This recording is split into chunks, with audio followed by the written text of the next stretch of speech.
పహల్గామ్ ఉగ్రదాడి నేపథ్యంలో జమ్మూ కాశ్మీర్లో సైన్యం సెర్చ్ ఆపరేషన్ చేపట్టింది. బిజ్ బెహారా, త్రాల్ ప్రాంతాల్లో ఆర్మీ కూంబింగ్ నిర్వహిస్తోంది. ఇందులో భాగంగా జమ్మూ కాశ్మీర్లో లోకల్ టెర్రరిస్టుల నివాసాలపై దాడి చేస్తున్నారు. ఉగ్రవాదులు నక్కి ఉన్నారన్న సమాచారంతో కుల్నార్, బాజిపురాలో కార్డన్ సెర్చ్ ఆపరేషన్ చేపట్టారు. పుల్వామా జిల్లా ట్రాల్లోని మోంఘమ ప్రాంతంలో ఓ ఉగ్రవాది ఇంటిని సైన్యం గుర్తించింది. ఆ ఇల్లు ఆసిఫ్ షేక్ అనే ఉగ్రవాదిదని నిర్ధారణకు వచ్చాక ఐఈడీ బాంబులతో ఉగ్రవాది ఇంటిని బలగాలు పేల్చేశాయి.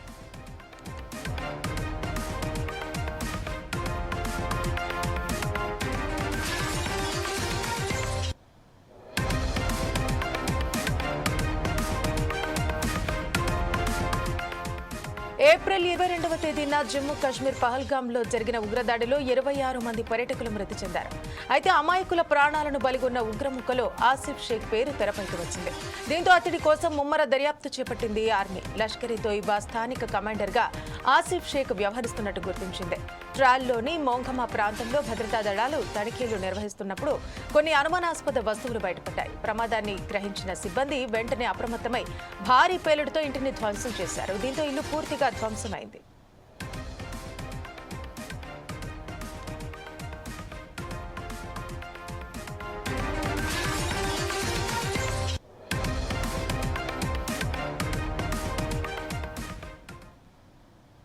ఓకే, ఇక ఈ ఘటనకు సంబంధించి మరింత సమాచారం మా ఇన్పుట్ ఎడిటర్ శ్రీనివాస్ అందిస్తారు. శ్రీనివాస్.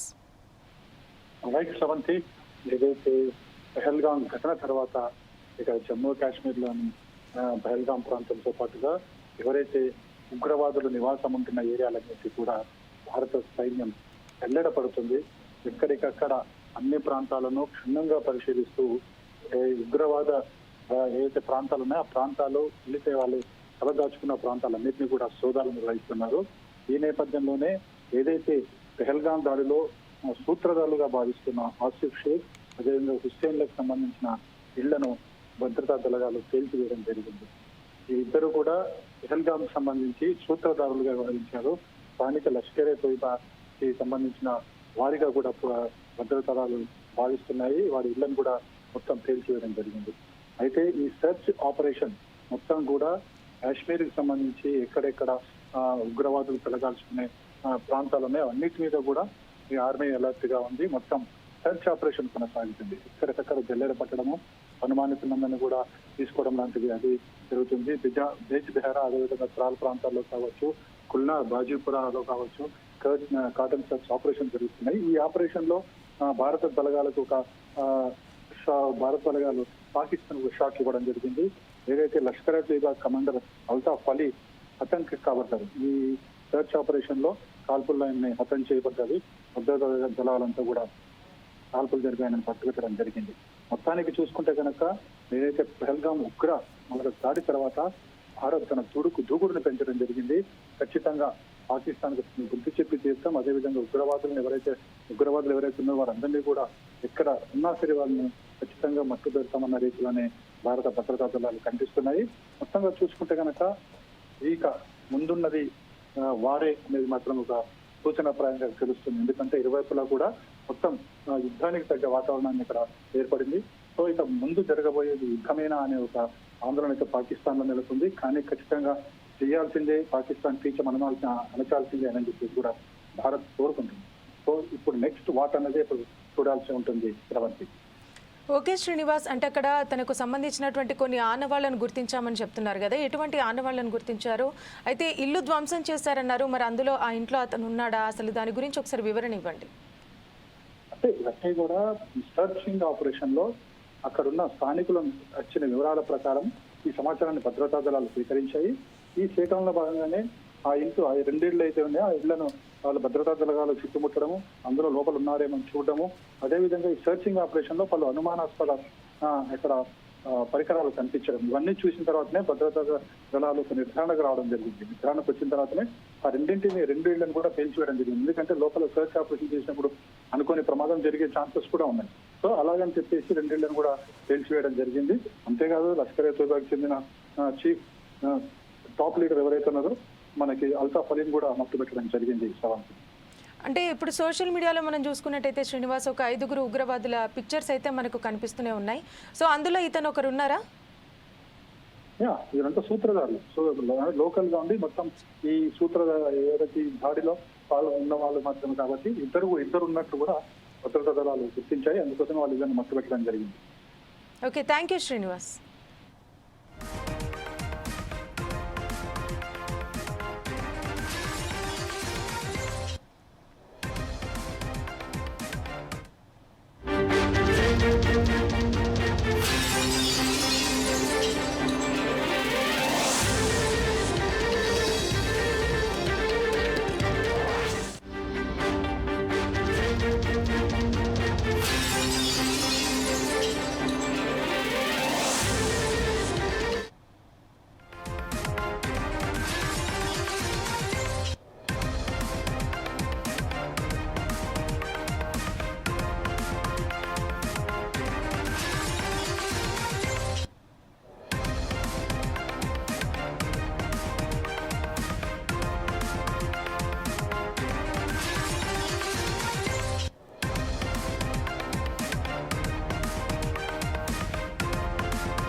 జమ్మూ కాశ్మీర్ పహల్గాం ఉగ్రదాడితో భారత్ పాక్ మధ్య పచ్చగడ్డి వేస్తే భగ్గుమనే పరిస్థితులు నెలకొన్నాయి.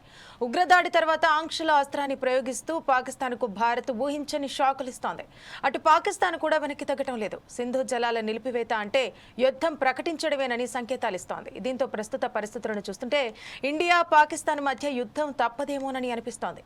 ఈ మాటలకు ఇరు దేశాలు చేపడుతున్న భద్రతా చర్యలు బలాన్ని చేకూరుస్తున్నాయి.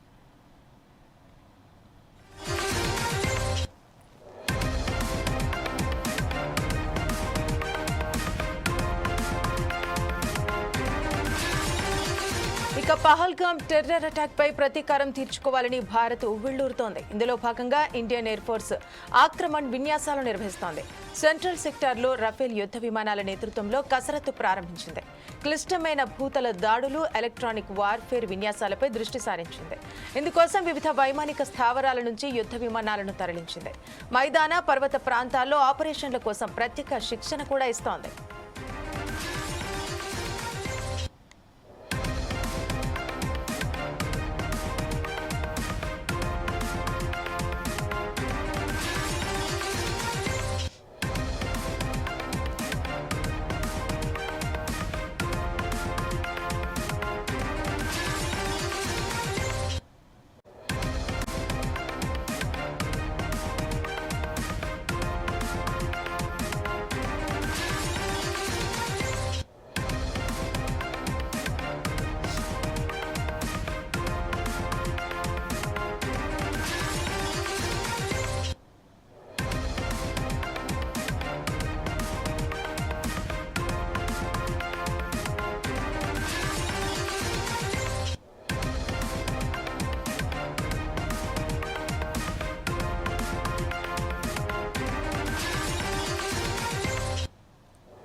భారత వైమానిక దళం తన సామర్థ్యాన్ని మరింత పటిష్టం చేసుకునే దిశగా కీలకమైన చర్యలు చేపడుతోంది. ఇందులో భాగంగా ఆక్రమణ్ పేరుతో సెంట్రల్ సెక్టార్ పరిధిలోని విస్తారమైన గగనతలంలో భారీ వైమానిక విన్యాసాలను నిర్వహిస్తోంది. అత్యాధునిక రఫేల్ యుద్ధ విమానాలు ఈ కసరత్తులో ప్రధాన పాత్ర పోషిస్తున్నాయి. దేశ రక్షణలో కీలకమైన భారత వైమానిక దళం తన కార్యాచరణ సంసిద్ధతను పరిరక్షించుకునేందుకు ఆక్రమణ్ విన్యాసాలను చేపట్టింది. రఫేల్తో పాటు వాయుసేన అమ్ముల పొదిలోని ప్రధాన యుద్ధ విమాన శ్రేణులు ఈ కసరత్తులో పాల్గొంటున్నాయి.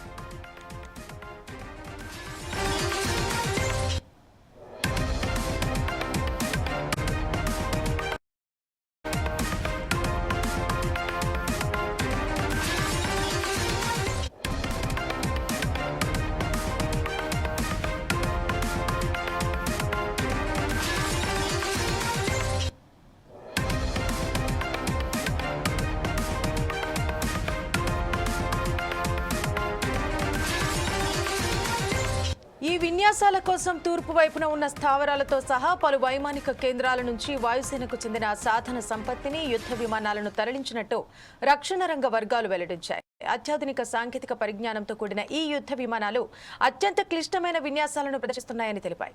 ముఖ్యంగా భూతలంపై ఖచ్చితత్వంతో దాడులు చేయడం, ఎలక్ట్రానిక్ వార్ఫేర్ డ్రిల్స్ వంటి సంక్లిష్టమైన కార్యకలాపాలను ఈ విన్యాసాల్లో భాగంగా సాధన చేస్తున్నట్టు వివరించాయి.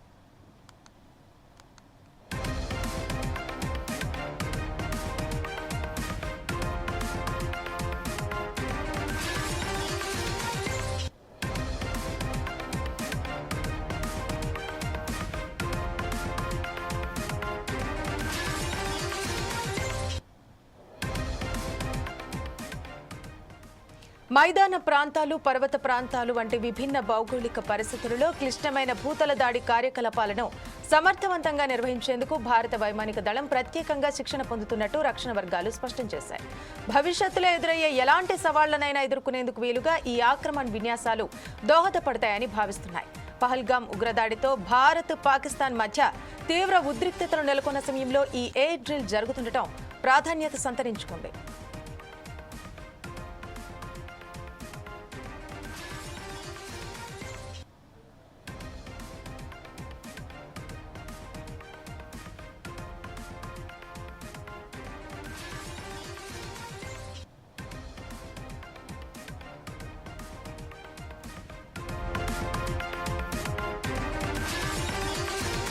ఇక ఈ ఆక్రమణ విన్యాసాలకు సంబంధించి మరింత సమాచారం మా ఇన్పుట్ ఎడిటర్ శ్రీనివాస్ అందిస్తారు. శ్రీనివాస్ చెప్పండి, ఇప్పుడు ఆక్రమణ విన్యాసాలు జరుగుతున్నాయి. ఇప్పుడు పాకిస్తాన్ సైన్యంకి ఇటు భారత సైన్యానికి మధ్య పోల్చుకుంటే భారతదేశానికి ఉన్నటువంటి సైన్యమే ఎక్కువగా ఉంది. అంతేకాకుండా ఇటు జెట్ విమానాలు కానివ్వండి, ఈ నేవీ దళం కానివ్వండి, ఎక్కడ చూసుకున్నా కూడా భారతదేశానికి అత్యధికంగా ఉంది. సో పెద్ద యుద్ధమే జరగబోతోంది అంటున్నారు. ఒకసారి చెప్పండి దీనికి సంబంధించి పూర్తి వివరాలు. రైట్ శ్రవంతి, ఏదైతే పహల్గామ్ ఘటన తర్వాత అటు పాకిస్తాన్, భారత్ల మధ్య అయితే ఇక యుద్ధం తప్పదేమో అనే విధంగా బార్డర్లో నిర్వహిస్తున్న విన్యాసాలు చూస్తే మనకి తెలుస్తుంది. యావత్ ప్రపంచం కూడా ఇటు భారత్, పాక్ల వైపే చూస్తుంది. ఏం జరగబోతుంది, అసలు యుద్ధం వస్తుందా లేదా అనే దాని మీదనే మొత్తం ప్రపంచమంతా చూస్తున్న పరిస్థితి ప్రస్తుతం కనిపిస్తుంది. అయితే దేశంలో భారతదేశంలో మనం ఉన్నాం కాబట్టి ఇక్కడ ఏం జరుగుతుందో తెలుసు. అదేవిధంగా పాకిస్తాన్ నుంచి వచ్చిన సమాచారాల ప్రకారం జరుగుతున్నాయి. మొత్తం కూడా యుద్ధ మేఘాలు అయితే కమ్ముకున్నాయి. యుద్ధానికి సిద్ధం అన్నట్టుగా ఇరు దేశాలు కూడా రెడీ అవుతున్న పరిస్థితి మనకు కనిపిస్తుంది. ఒకసారి చూసుకుంటే కనుక ముఖ్యంగా మనకి భారత్లో ఉన్న అమ్ముల పొదిలో చాలా క్షిపణులు ఉన్నాయి, అస్త్రాలు ఉన్నాయి. వాటన్నిటినీ ఒకసారి ప్రయోగిస్తే కనుక పాకిస్తాన్ అసలు మ్యాప్లో కనిపించకుండా పోతుంది అనే అది కూడా ఉంది. కానీ ఒకసారి చూస్తే కనుక మొత్తంగా ఈ పహల్గామ్ ఉగ్ర దాడి తర్వాత భారత్లో ప్రతి పౌరుడు కూడా పాకిస్తాన్ మీద ప్రతీకారం తీర్చుకోవాల్సిందే అనే ఒకే ఒక నినాదం. ఇది రాజకీయ రహితంగా, మతాల రహితంగా వస్తున్నది. ముస్లిమ్స్ కూడా రోడ్డెక్కి పాకిస్తాన్ చేపట్టిన ఇలాంటి ఉగ్రదాడిని ఖండిస్తున్న పరిస్థితి మనకు కనిపిస్తుంది. ప్రతి చోట కూడా ఇదే మనకి దర్శనమిస్తున్నాయి. ర్యాలీలు, కొవ్వొత్తి ర్యాలీలు జరుపుతూ ముందుగా ఎవరైతే ఉగ్రదాడిలో ప్రాణాలకు పోయారో వారికి నివాళులు అర్పించిన తర్వాత ఖచ్చితంగా పాకిస్తాన్ మీద చర్య తీసుకోవాల్సిందే, ఉగ్రవాదులు మట్టు పెట్టాల్సిందే అనే ఒక డిమాండ్ ఏకంగా ఒకే వాక్యం మీద వస్తున్నది. కేంద్ర ప్రభుత్వం మీద ఆ దిశగానే అడుగులు వేస్తుంది. కాబట్టి ఇప్పుడు మరింతగా కేంద్రానికి మద్దతు ఇచ్చే రీతిలో ఇటు పార్టీలు, ప్రజలు కూడా సన్నద్ధమవుతున్నారు. అయితే ఒకసారి మనం చూసుకుంటే కనుక ముఖ్యంగా భారత అమ్ముల పొదిలో వైమానిక రంగానికి పెద్దపీటే ఉంది. సో వైమానిక రంగం ముందుగా తన విన్యాసాలను ప్రారంభించింది. ఎక్కడైతే మైదానం ప్రాంతాలు ఎక్కడైతే ఉంటాయో అక్కడంతా కూడా మొత్తం వైమానిక దళానికి ఉన్న రంగానికి ఉన్న ఏవైతే శస్త్రాలు ఉన్నాయో అన్నిటినీ కూడా ప్రయోగిస్తుంది. ఈ ప్రయోగాలన్నీ ఇలా సెంట్రల్ సెక్టర్లో మొత్తం ఈ యుద్ధ విమానాలు, అదేవిధంగా వార్ఫేర్, ఎలక్ట్రానిక్ వార్ఫేర్స్, అదేవిధంగా వారి దగ్గర ఉన్న క్షిపణులు అన్నిటిని కూడా ఒక చోట చేర్చడం జరిగింది. అక్కడ యుద్ధానికి ముందు రిహార్సల్స్ జరుగుతున్నాయి. యుద్ధం అంటూ వస్తే ఎలా చేయాలి, యుద్ధం అంటూ వస్తే పాకిస్తాన్ ఎలా మట్టుపెట్టాలి, లోయ ప్రాంతాల్లో ఏ విధంగా వెళ్ళాలి, అక్కడ నుంచి ఎలా బయటికి రావాలి, అదేవిధంగా యుద్ధ విమానాలకు సంబంధించి ఏం చేయాలి అనే అంశాలన్నిటి మీద కూడా పూర్తి స్థాయిలో శిక్షణ అక్కడ జరుగుతుంది. అంటే శిక్షణ కాదు, ఏదైతే యుద్ధానికి ముందు జరిగే రిహార్సల్ అక్కడ జరుగుతున్నాయి. ఇప్పటికే మొత్తం పారామిలిటరీ రంగానికి సంబంధించి కావచ్చు, ఎవరెవరు మిలిటరీకి సంబంధించిన కావచ్చు, ఎవరైతే లీవుల్లో ఉన్నారో వాళ్ళందరినీ కూడా విధుల్లోకి హాజరు కావాల్సిందిగా కూడా ఇప్పటికీ ఆదేశాలు వెళ్ళాయి. వాళ్ళంతా కూడా విధుల్లోకి హాజరవుతున్న పరిస్థితి అక్కడ ఉంది. సో ఇప్పుడు ఏం జరగబోతుంది అంటే యుద్ధం తప్పదా అనే ఒక ప్రశ్న అయితే ఉత్పన్నమవుతుంది. యుద్ధాన్ని తప్పించేందుకు కొన్ని దేశాలు ప్రయత్నాలు చేస్తున్నప్పటికీ కూడా విఫలమయ్యే అవకాశాలు ఎక్కువగా కనిపిస్తున్నాయి. ఎందుకంటే భారత్ ఖచ్చితంగా ఉగ్రవాదాన్ని సహించదు. ఉగ్రవాదం ఎవరైతే వెనుక నుండి ప్రేరేపిస్తున్నారో, వెనుక నుండి ప్రోత్సహిస్తున్నారో వారిని కూడా పీచమనుస్తామని చెప్పేసి పదే పదే స్పష్టం చేస్తూ వచ్చింది. మొన్న రక్షణ శాఖ మంత్రి రాజ్నాథ్ సింగ్ కావచ్చు, నిన్న ప్రధాని బీహార్లో మాట్లాడిన స్టేట్మెంట్స్ కావచ్చు, ఇవన్నీ కూడా యుద్ధానికి సంకేతాలుగానే మనం చూడాల్సిన పరిస్థితి ఏర్పడుతుంది. ఆ విధంగానే యుద్ధానికి ముందుకు సన్నద్ధమవుతున్న పరిస్థితి అయితే ప్రస్తుతం కనిపిస్తుంది. మన దగ్గర ఉన్న అస్త్రశస్త్రాలు అన్నీ కాదు. అసలు ఈ అస్త్రశస్త్రాలు చూసుకుంటే కనుక పాకిస్తాన్కి సంబంధించి ఇండియాలో ఉన్న ఏవైతే అస్త్రశస్త్రాలు ఉన్నాయో అవి పాకిస్తాన్లో మనకున్న దాంట్లో కరెక్ట్ ఒక 10% కూడా వాళ్ళ దగ్గర లేవనే చెప్పచ్చు. ముఖ్యంగా చూసుకుంటే కనుక భారత్ దగ్గర S-400 ఇది గగనతలంలో రక్షణ వ్యవస్థలో అత్యంత కీలకంగా పనిచేసే ఒక క్షిపణి. ఇది రష్యా నుంచి మనం కొనుగోలు చేయడం జరిగింది. ఇది రష్యాలో చాలా కీలకమైన పాత్ర పోషించింది N-400. సో ఇది మన దగ్గర ఉంది. ఇది తలుచుకుంటే కనుక పాకిస్తాన్ బార్డర్ అవతల కూడా ఏరివేసే పరిస్థితి ఈ క్షిపణి వల్ల ఉంది. అదేవిధంగా మనం చూసుకుంటే కనుక ఇటీవల భారత వైమానిక దళం నౌకాదళం నిన్న ఒక ప్రయోగం చేసింది. ఏదైతే MR-SAM దీన్ని ప్రయోగించింది, ఇది సక్సెస్ఫుల్గా పనిచేసిందని చెప్పేసి నిన్ననే నౌకాదళం పెద్దలు కూడా వివరించడం జరిగింది. ఇది medium range surface to air క్షిపణులని ఏరివేసే క్రమానికి ఇది ఉపయోగపడుతుంది. కాబట్టి ఇది కూడా భారత అమ్ముల పొదిలోనే ఉందని చెప్పచ్చు. ఇక చాలా అసలు మనం చూసుకుంటే కనుక భారత వైమానిక దళానికి సంబంధించి 1 కాదు 2 కాదు సుఖోయ్ విమానం ఒకటి రెడీగా ఉంది. అదేవిధంగా క్షిపణులు ఇప్పటికీ రెడీగా ఉన్నాయి. పాకిస్తాన్తో పోల్చుకుంటే మన దగ్గర ఉన్నాయి చాలా అధికం. ముఖ్యంగా మనకి మిలిటరీ దళాలు చూసుకుంటే కనుక మన దగ్గర దాదాపుగా 14 లక్షల పైచిలుకు మిలిటరీ సిబ్బంది ఉంటే వాళ్ళ దగ్గర కేవలం 6 లక్షల పైచిలుకు మాత్రమే సిబ్బంది ఉన్నారు. ఇలా 1 కాదు 2 కాదు వార్ హెడ్లు మన దగ్గర ఉన్నాయి. అదేవిధంగా తలుచుకుంటే అణుక్షిపణులు కూడా మన దగ్గర ఉన్నాయి. ఇలా చూసుకుంటూ పోతే కనుక భారత్తో పోల్చుకుంటే పాకిస్తాన్ అసలు కనిపించదేమో ఒకవేళ భారత్ కనుక యుద్ధం చేస్తే అనే విధంగా కూడా ఉంది. ప్రపంచ దేశాలన్నీ కూడా పాక్ల వైపు చూస్తున్నాయి. మనం ఒకవైపు చూసుకుంటే కనుక పాకిస్తాన్ కూడా భారత్ను ఎదుర్కొనేందుకు సిద్ధం అవుతుంది, కానీ ఎదుర్కొంటుందా లేదా అనేది కూడా చూడాల్సిన అవసరం ఉంది. ఇప్పటికే అటువైపు పాకిస్తాన్లో ఉన్న యుద్ధ విమానాలన్నీ కూడా రావల్పిండి, లాహోర్ చేరుకోవడం జరిగింది. అదేవిధంగా బార్డర్స్లో మనకి సైనిక మోహరింపు కూడా పెంచడం జరిగింది. కానీ వీటన్నిటిని తిప్పికొట్టేందుకు ఇప్పటికే భారత్ తగిన సన్నాహాలు చేస్తూనే వచ్చింది. ఇప్పటికే ఆర్మీ చీఫ్ ఉపేంద్ర ద్వివేది కాశ్మీర్ కూడా చేరుకున్నారు. అక్కడ పరిస్థితిని అంతా కూడా గమనిస్తున్నారు. కాశ్మీర్లో ప్రతి అణువు కూడా గాలింపు చర్యలు చేపడుతున్నారు. ఏదైతే 42 స్థావరాలకు పైగా పాకిస్తాన్ ప్రేరేపిత ఉగ్రవాద స్థావరాలు ఉన్నాయి, వాటన్నింటి కూడా గుర్తించే పనిలో ఉన్నారు. గుర్తించి ఎక్కడికెక్కడ వాటిని మట్టుపెట్టే పనిలో కూడా ఉన్నారు. అందుకు ఉదాహరణగా మనకి ఈరోజు ఉదయం 2 పాకి ఉగ్రవాదుల దాడుల ఇళ్లను పేల్చివేయడం అనేది ఒక ఉదాహరణగా మనం చెప్పచ్చు. అవసరమైతే కనుక ఉగ్రవాదులు కనిపిస్తే కాల్చివేసే కార్యక్రమం కూడా కొనసాగుతుంది. ఎందుకంటే అల్తాఫ్ అలీ లష్కర్ ఏ తోయిబాకు చెందిన టాప్ కమాండర్స్లో ఆయన కూడా ఒకడు. ఆయన కూడా ఈరోజు హతం చేయడం జరిగింది. ఇలా మొత్తంగా చూసుకుంటే కనుక భారత్ పాకిస్తాన్ బార్డర్ల మధ్య అయితే ఖచ్చితంగా యుద్ధ వాతావరణం అయితే నెలకొంది. అది ఎప్పుడు యుద్ధం జరగబోతుందని ఇప్పటికీ చెప్పలేని పరిస్థితి. ఎందుకంటే ఫస్ట్ టార్గెట్ అంటూ చేస్తే భారతే చేస్తుంది అనేది మాత్రం ఇక్కడ స్పష్టంగా కనిపిస్తుంది.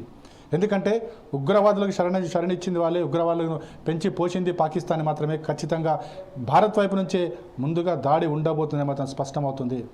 గతంలో ఏదైతే సర్జికల్ ఆపరేషన్ చేసే భారత్ ఎట్లా విజయవంతంగా బయటపడిందో అలానే ఈ ఆపరేషన్లో కూడా బయటపడేందుకు అన్ని మార్గాలను కూడా భారత్ ఎంచుకుంది.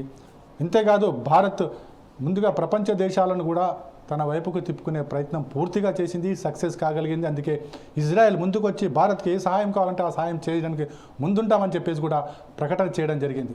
ఇటు రష్యా కూడా తమ పూర్తి స్థాయిలో మద్దతు ప్రకటించడం జరిగింది. అదేవిధంగా అమెరికా కూడా తన వంతు సహాయం అందించేందుకు ముందుకు వస్తుంది. పాకిస్తాన్ని ఒంటరి చేసే ప్రయత్నం కూడా అమెరికా నుంచి ఉంది అనేది మాత్రం మనకు తెలుస్తుంది. కానీ యుద్ధం మొదలైతే అది చూడాలి ఏ విధంగా ఉంటుందో. మొత్తానికైతే ఇటు భారత్ పాకిస్తాన్ సరిహద్దుల్లో మాత్రం యుద్ధ మేఘాలు కమ్ముకున్నాయి. ఎప్పుడు యుద్ధం మొదలవుతుందో అనే ఒక అదైతే ఉత్కంఠ అయితే నెలకొని ఉంది.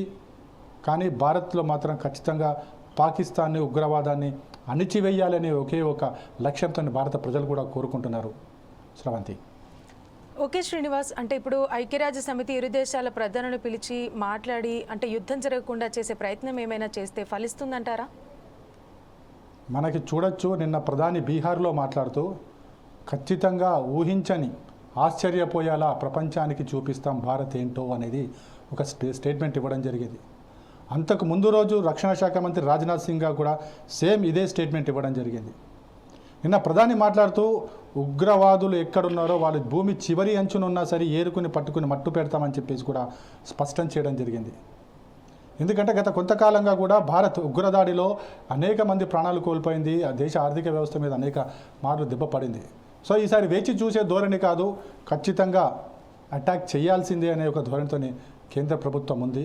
అదేవిధంగా ప్రజలు కూడా కోరుకుంటున్నారు. ప్రతిసారి కూడా ఈ ఉగ్రవాదంకి సంబంధించి భయపడము, ఆందోళన చెందడము, మృత్యువాత పడడం ఇవన్నీ కూడా ప్రజలు కోరుకోవడం లేదు. శాంతియుత వాతావరణం కోరుకుంటున్నారు. కాబట్టి ఖచ్చితంగా ఉగ్రవాదాన్ని అణిచివేయాలనే ఒకే ఒక లక్ష్యంతో ప్రజలు కూడా ఉన్నారు. అయితే ఐక్యరాజ్య సమితి పిలిచి మాట్లాడినప్పటికీ కూడా ఏది ఫలితం ఉండకపోవచ్చు అనేది మాత్రం స్పష్టమవుతుంది. ఎందుకంటే భారత్ ఇప్పటికే నేరుగా యుద్ధానికి సంబంధించిన అనేక నిర్ణయాలు తీసుకోవడం జరిగింది. సింధు జలాలని ఆపివేయడం కావచ్చు, లేకపోతే ఇక్కడ తెలంగాణ మన ఇండియాలో ఉన్న పాకిస్తాన్ పౌరులు అందరినీ కూడా 48 గంటలు విడిచిపోవాల్సిందిగా చెప్పడం కావచ్చు, అదేవిధంగా పాక్ హై కమిషనర్ కార్యాలయాన్ని ఇక్కడ నుంచి ఖాళీ చేయడం కావచ్చు, ఇలా అన్నీ కూడా యుద్ధానికి ముందు జరిగే నిర్ణయాలు మొత్తం భారత్ తీసుకోవడం జరిగింది. అటు పాకిస్తాన్ కూడా ఇదే నిర్ణయాలు తీసుకున్నప్పటికీ కూడా మన వైపు బలం ఎక్కువగా ఉందనేది మాత్రం ఇక్కడ స్పష్టంగా పాకిస్తాన్కి కూడా తెలుసు. కాబట్టే ఒక భయం ఆ వారిని వెంటాడుతుంది. యుద్ధం వస్తే కనుక పాకిస్తాన్ పరిస్థితి చాలా ఆగమ్య గోచరంగా తయారయ్యే ప్రమాదం ఉందని చెప్పి ఆ దేశ నేతలే భావిస్తున్నారు. ఎందుకంటే ఇప్పటికే పాకిస్తాన్ ఆర్థికంగా కుదేలైన పరిస్థితి. అసలు పాకిస్తాన్ తేరుకుంటుందా అనే పరిస్థితుల్లో ప్రస్తుతం ఉన్న ఆర్థిక మాంద్యంలో ఇప్పుడు యుద్ధం కనుక వస్తే అది మరొక సొమాలియాగా మారిపోయే ప్రమాదం ఉంది అని మాత్రం ఆ దేశ ప్రజలకి తెలుసు, ఆ దేశ రాజకీయ పార్టీలకు కూడా తెలుసు. అందుకోసమే పాకిస్తాన్ ఒక భయాందోళనలో ఉందనేది మాత్రం మనకి స్పష్టమవుతుంది. శ్రవంతి. Thank you Srinivas.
లోని పహల్గామ్ ఉగ్రవాద దాడి తర్వాత భారత్ పాక్ మధ్య సంబంధాలు మరింత దిగజారాయి.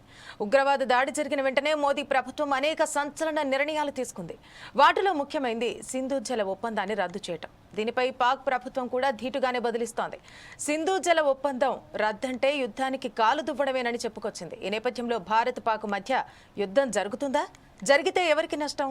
అసలు ఎవరి బలాబలాలెంత అనే అంశాలపై యావత్ ప్రపంచం దృష్టి సారించింది.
యుద్ధం లేదా దాడి జరిగినప్పుడు ఏ దేశం ఎక్కువ శక్తివంతమైందో తెలుసుకోవటం చాలా ముఖ్యం. ఈ విషయంలో 145 దేశాల సైనిక శక్తి జాబితాలో భారతదేశం 4వ స్థానంలో ఉండగా పాకిస్తాన్ 12వ స్థానంలో ఉంది.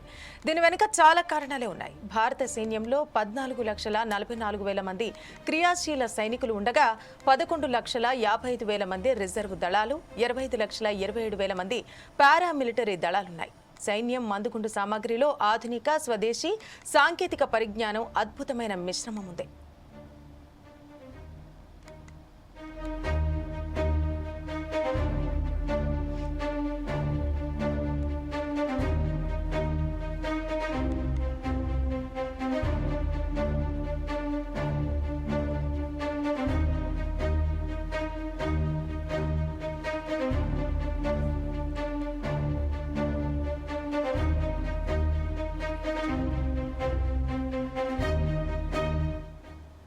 ఇక భారతదేశంలో మొత్తం 4,201 ట్యాంకులున్నాయి. ఇందులో అర్జున్ ట్యాంక్, T-90 భీష్మ వంటి ప్రమాదకరమైన ట్యాంకులు పాకిస్తాన్పై భారతదేశాన్ని అజేయంగా మార్చే శక్తిని కలిగి ఉన్నాయి.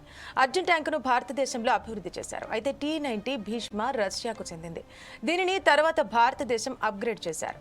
భారత సైన్యం వద్ద పినాకా రాకెట్ వ్యవస్థ, బ్రహ్మోస్ క్షిపణులు, బోఫోర్స్, హోవిట్జర్ తుపాకులున్నాయి. ఈ ఆయుధాలు శత్రువును సులభంగా ఓడించగలవు.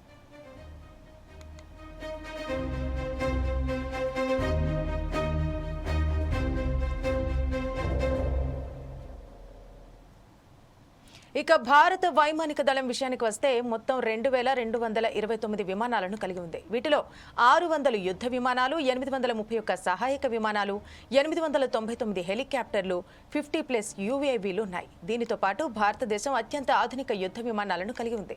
ఇందులో Raphael fighter jet, Sukhoi Su-30 MKI, Miraj 2000, MiG-29 fighter jet ఉన్నాయి. అలాగే భారత వైమానిక దళం బ్రహ్మోస్, అస్త్ర, రుద్రం, ఆకాశ్ వంటి క్షిపణి వ్యవస్థలను కలిగి ఉంది.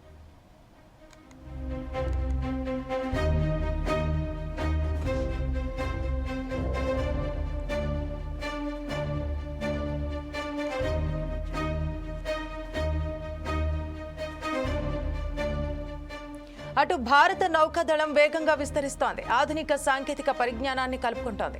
భారతదేశం వద్ద 150 యుద్ధ నౌకలున్నాయి. ఇందులో INS విక్రాంత్, INS విక్రమాదిత్య వంటి విమాన వాహక నౌకలు, ధనుష్, K-15 వంటి క్షిపణులను ఉపయోగించగల అణు జలంతర్గాములు కూడా ఉన్నాయి. భారత నావికా దళంలో మొత్తం 142,252 మంది క్రియాశీల సైనికులున్నారు.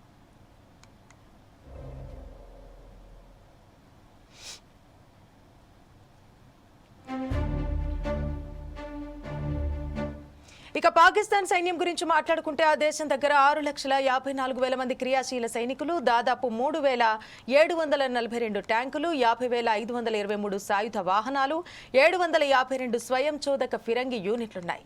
ఇది కాకుండా 692 రాకెట్ లాంచర్లు కూడా ఉన్నాయి. పాకిస్తాన్ దగ్గర 2,627 ట్యాంకులున్నాయి. ఇది భారతదేశం సంఖ్యలో సగం. ఇక పాకిస్తాన్ వద్ద 1,399 విమానాలున్నాయి. వాటిలో 328 ఫైటర్ జెట్లు, 64 రవాణా విమానాలు, 565 శిక్షణ విమానాలు, 373 హెలికాప్టర్లున్నాయి. దీనికి 57 దాడి హెలికాప్టర్లు, 4 వైమానిక ట్యాంకర్లున్నాయి.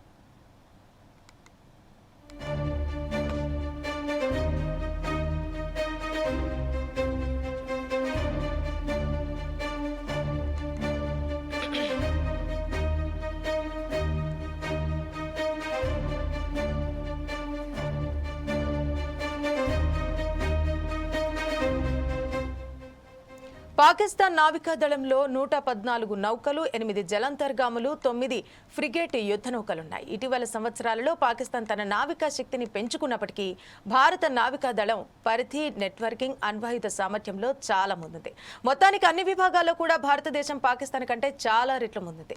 భారతదేశ పారామిలిటరీ దళాలు, ఉపగ్రహ నెట్వర్కులు, డ్రోన్ టెక్నాలజీ, బహుళ డొమైన్ యుద్ధ వ్యూహం దీనిని ప్రపంచ సైనిక పటంలో ముందంజలో ఉంచాయి. పాకిస్తాన్ దాని పరిమిత వనరులు, సహాయ ఆధారిత సైనిక విధానం కారణంగా నెమ్మదిగా వెనుకబడిపోతోంది. భారతదేశం రక్షణ ఉత్పత్తి, సైబర్ యుద్ధం, అంతరిక్ష ఆధారిత సైనిక వ్యవస్థలలో నిరంతరం పెట్టుబడులు పెడుతోంది. దీంతో ఇప్పుడు ఒకవేళ యుద్ధం వస్తే పాక్ పై భారత్దే పైచేయి అవుతుందని చెప్పడంలో ఏమాత్రం సందేహం లేదు.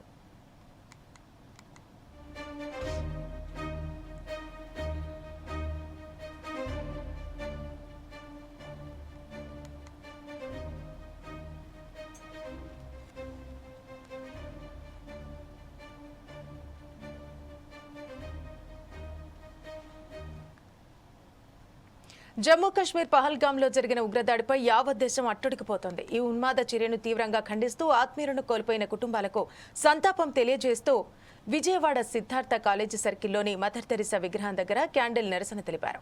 మైనారిటీ హక్కుల పరిరక్షణ సమితి ఆధ్వర్యంలో జరిగిన ఈ కార్యక్రమానికి మైనారిటీ న్యాయశాఖ మంత్రి ఎన్ఎండి ఫరూక్తో పాటు భారీ సంఖ్యలో స్థానికులు హాజరయ్యారు. జమ్మూ కాశ్మీర్లోని పహల్గాం వద్ద పర్యాటకులపై జరిగిన ఉగ్రవాద దాడి అమానుషమని, హేయమైన చర్య అని అభిప్రాయపడ్డారు. పాక్కు వ్యతిరేకంగా నినాదాలు చేస్తూ పాక్ దిష్టిబొమ్మను దగ్ధం చేశారు.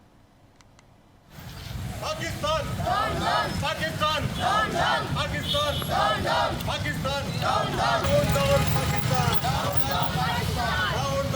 Pakistan! Down, down! Pakistan! Down, down! Pakistan! Down, down! Pakistan! Murdabad! Murdabad! Pakistan! Murdabad! Murdabad! Murdabad! Pakistan! Pakistan! Down, down! Pakistan! Down, down! Down, down! Pakistan! Down, down! Pakistan! Down, down! Pakistan! Down, down! Pakistan! Down, down! Pakistan! Down, down! Down, down! Pakistan! Down, down! Pakistan! Down, down! Pakistan! Down, down! Pakistan! Down, down! Pakistan! Down, down! Pakistan! Murdabad! Murdabad! Pakistan! Murdabad! Murdabad! Murdabad! Pakistan! Murdabad! Down, down! Pakistan! Down, down! Pakistan! Down, down! Pakistan! Down, down! Pakistan! Murdabad! Murdabad! Pakistan! Murdabad! Murdabad! Murdabad! Pakistan! Murdabad! దోషులను వెంటనే శిక్షించాలి. దోషులను వెంటనే శిక్షించాలి. హిందూ ముస్లిం ఐక్యత వర్ధిల్లాలి. హిందూ ముస్లిం ఐక్యత వర్ధిల్లాలి. పాకిస్తాన్ ముర్దాబాద్. ముర్దాబాద్. ముర్దాబాద్. పాకిస్తాన్ ముర్దాబాద్. నేరస్తులను వెంటనే శిక్షించాలి. నేరస్తులను వెంటనే శిక్షించాలి. ఐక్యత వర్ధిల్లాలి. ఐక్యత వర్ధిల్లాలి. ముర్దాబాద్. ముర్దాబాద్. పాకిస్తాన్ ముర్దాబాద్. ముర్దాబాద్. ముర్దాబాద్. పాకిస్తాన్ ముర్దాబాద్. ఇక మరిన్ని అప్డేట్స్ కోసం చూస్తూనే ఉండండి 4 Sides TV. నమస్తే.